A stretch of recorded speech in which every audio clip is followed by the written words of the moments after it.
Thanks for coming here today.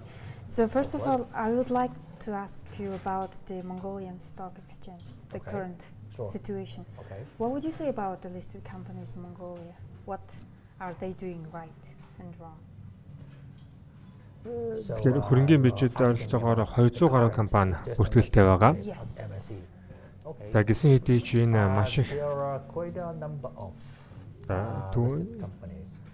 түүхий үед бол маш чухал цаг үе гэж яаж байна. Тэгэхээр дээр компаниудын олонхот нь миний би IPO судалгаа бүрэн хийж дуусаагүй байна. Учир нь тэгэхээр компаниудаа мэдээж дөнгөж анхны алхам хийж байгаа юм биш. За одоо идэвхтэй оршин тогтнож байгаа биржэд бүртгэлтэй компаниудын зарим нь одоо хүртэл ямар шалгалт тавьж байгааг ойлгоогүй гэж би үзэж байна. Тэгэхээр энэ бол зөвхөн миний одоогийн хувийн бодол гэдэг хэлхэн зүйтэй. Харин Токиогийн хөрөнгөний бюджет ямар шалгууд тавьдаг вэ? Энэ талаар асуумаар ерөнхийд бид бүртгэлтэй компаниудад за хэд хэдэн төрлийн шаардлага тавьдаг. Ерөнхийдөө хоёр төрөл хуваагддаг гэж хэлж болно. Техник нь том болон за чанарын үзүүлэлт тавих шаардлагатай. Монголын компаниудаас гадна хөрөнгөний бюджет бүртгүүлэх Монголын компаниудад гадны хөрөнгөний бюджет бүртгүүлэх боломжтой компаниуд байгаа гэж бодож байгаа. Тэр компаниуд маш сайн хөрөнгөний удирдлагын үйл ажиллагаатай.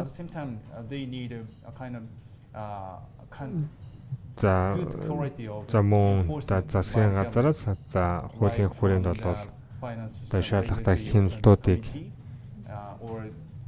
хэрэгжүүлж хийх ёстой гэж бодож байгаа.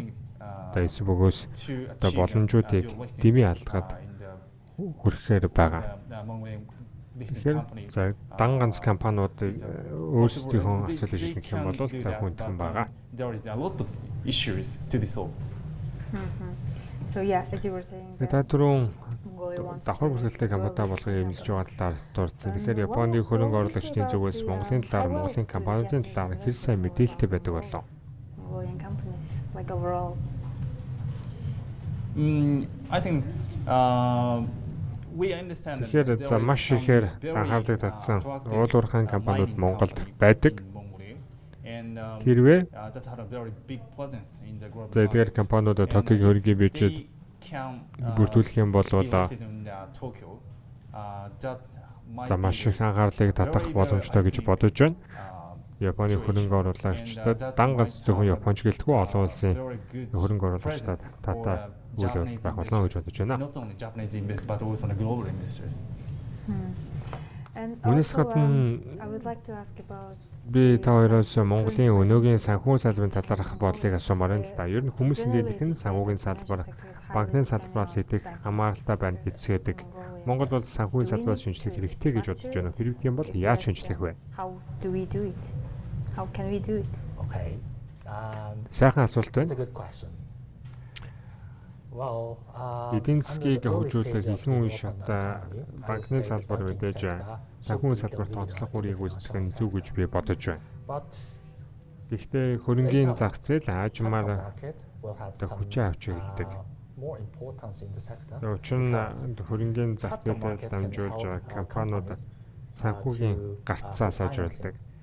Хэрвээ хөрөнгөний зах зээл нь байхгүй бол ганцхан сонголт байгаа нь банкны салбар. That is a banking. Компаниуд банкар дамжуулж When they want to finance. санхүүгийн асуудлаа шийдвэрлэдэг. Харин хөрөнгөний зах зээл нь хөгжиж чадвал компаниудад сонголт хийх боломж гарч ирнэ гэсэн үг. Банк уу эсвэл хөрөнгөний бирж үү гэсэн сонголттой болно. Or borrow from the bank. Ямар ч тач миний хувьд компаниудад сонголт гарч ирнэ гэдэг тун сайн There will зүйл. be more options, more choices for corporates. Үүнээс I think гадна that is one good thing. In addition, Монгол шиг улс оронд урт хугацаанд хөгжих a lot of long-term боломж байдаг. growth potential. Яг л Япон шиг. Unlike in Japan. So Тэгэхээр companies Монгол улсад хөрөнгөний зах зээлд маш их боломж байгаа. capital market have a lot of possibilities. Ингэснээр эргээд эд байлгаар нэмэгдүүлэх боломж бүрддэг. Accumulate your wealth. Улс орны эдийн засаг дэлхийн дунджаас хурдан өсөж байгаа цагтаа олон хүмүүс хөрөнгөний зах зээлх боломжийг Faster rate than the ашиглаж average of the world. чинэлэг I would say болох боломж quite байдаг. a few people have opportunity to how can I say to get richer in the stock market. Тэгвэл хөрөнгө оруулагчийн талаас харуул Монголоос эсвэл Токиогоос яг юу хүсдэг вэ? Хөрөнгө оруулагчдын шаардлага юу гэдэг вэ? And also in Tokyo, I would like to hear about that. I'm not sure What are about the the investment? Би Монголын хөрөнгө оруулагчдын талаас мэдэхгүй байна. Mongolian local Гэхдээ investors. за яг одоогийн нөхцөл байдал бол хөрөнгөний зах зээлд тийм ч таатай биш байгааг ойлгож байна. Not very favorable Учир to нь the capital market because of the high interest rates. Бодлогын хүү 2 онцод хүрсэн өндөр хэмжээнд байгаа. Гэхдээ хадгаламжийн хүү гарах юм бол нэлээд сонирхол татгууц I хэмжээнд work in байна. Mongolia. Obviously, I would Мэдээж choose to put my би money in the bank account. Монголд амьдарч байсан бол However, if interest rates мөнгөө банкнд байршуулахыг хэлбэл үзнэ. Гэхдээ хэрэв бодлогын хүү бүрвэл хөрөнгөний зах зээл хөгжих нэг том хүчин зүйл болно. driver for the development of capital markets. What are the investors assessing? Токиогийн хөрөнгөний бижил бүргэлдэхтэй компаниудад хөрөнгө оруулагчид ямар шаардлага тавьдаг вэ? What do they ask when they Тавьдаг want to ерөнхий invest? шаардлага юм бэ? Like overall. In the Tokyo market, Токиод we гадаадын have a хөрөнгө lot of оруулагч institutional компани investor байдаг. in the foreign investment into Tokyo. Хөрөнгө оруулагч компаниуд they мэдээд are олон шаардлага very тавьдаг. big retail investor in Japan. And Тэгэхээр тухайлх юм бол foreign хөрөнгөний бижил бүргэлдэхтэй компаниудаас they need хариуцлагатай ил тул байдлыг компани мэдээлэл нээлттэй байхыг зохицол шударга зарчим баримталж ажиллах зэрэг шаардлагуудыг тавьдаг байгаа. such as a corporate disclosure. Эдгээр нь маш чухал. Integrity of the market. За бид энэ тал дээр их анхаарч компаниуд хөрөнгө оруулагчдын шаардлагаа нийцүүлэхийн тулд хичээж ажилладаг байгаа. Enhancing Тэгэхээр бол ил тул нээлттэй байдлыг хангахын тулд маш их анхаарлыг хандуулдаг байгаа. One last Түүний question. нэг асуулт байна.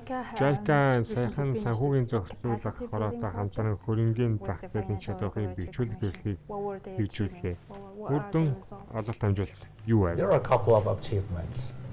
First of all, in my appraisal, the overall capacity of Бид хэмжээнд FLC is obviously improved. амжилтад хүрсэн хамгийн түрүүнд Excuse me, we have зах зээлийн arranged, чадвар мэрэгдэхүйц нэмэгдсэн байгаа. and also training courses. Бид Both in хэд хэдэн Tokyo, лекц болон сургалтыг зохион байгууллаа. seminars. Мөн хэд хэдэн удаа семинар зохион Through those activities, our байгуулсан. activities, I believe Бидний that, хэрэгжүүлсэн энэхүү арга хэмжээнүүд өөрчлөлт авчирсан байхаа гэж итгэж байна. are Хүмүүсийн becoming more хөрөнгөний зах knowledgeable зээлийн about талаарх ойлголт улам сайжирч байна. become knowledgeable about the capital market that is necessary to come up with a Хөрөнгөний зах for instance, a зээлийн policy талаарх мэдээлэл or to do мэдээлэлтэй болно your гэдэг нь business in the capital нэг market. талаас салбарын бодлого зохицуул сайжирна. Another milestone, Мөн хөрөнгөний I would зах say, зээлд is, бизнес хийхэд perhaps дэвхэн болно. supervision. Миний бодлоор there is бас a, нэгэн том амжилт бол хяналтын асуудал юм. I don't say, Хөрөнгөний зах зээлд оролцогч байгууллагууд ашигладаг popular, хяналтын method маш of түгээмэл supervision арга байдаг. of financial institution, which is called risk-based Үүнийг supervision. стелдээ суурилсан хяналт гэдэг.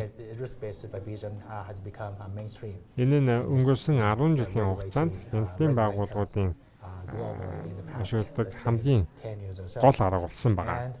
And Энэ хүн also Монгол улс мөн үнэт цаасны компаниуд энэ хүү эрсдэл суурилсан хяналтын аргыг ашиглаж эхлээд байгаа юм а.